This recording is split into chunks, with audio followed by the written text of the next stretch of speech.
মাম্মা, তুমি কি বানাচ্ছ? এই যে অনেকদিন মালপোয়া বানাইনি, তাই আজ মালপোয়া বানাচ্ছি। তুই খাবি তো? মাম্মা, মালপোয়া তো কলা দিয়ে হয়, তুমি আম দিয়ে বানাচ্ছ কেন? কারণ এখন তো আমের সিজন, আর বেশ পাকা পাকা আমও রয়েছে, তাই চল আম দিয়েই বানাই। আমটা কি করলে? প্রথমে পেস্ট করে নিলে?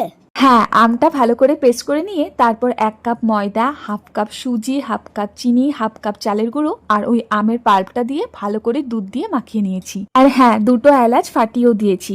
এবার কি করলে? 20 মিনিট ঢেকে রেখে দিলে? 20 মিনিট রেস্টে রেখে দিয়ে ঢাকনা খুলে হাফ চামচ মৌরি আর কাজু কিশমিশ দিয়ে এবার মালপোয়াগুলোকে ছেঁকে নেব। ধোঁয়া ওঠা গরম ডুবো তেলে 1 হাতা করে ব্যাটার দিলে মালপোয়াগুলো লুচির মতন ফুলে উঠলেই রেডি আমাদের পাকা পাকা আমের মালপোয়া। মাম্মা, দেখো মালপোয়াগুলো একদম চপের মতন লাগছে। হ্যাঁ, ঠিক বলেছিস তো। এবার তুই তাড়াতাড়ি খেয়ে বলতো এই পাকা আমের মালপোয়াটা কেমন হয়েছে। খুব টেস্টি হয়েছে গো মাম্মা। বাই।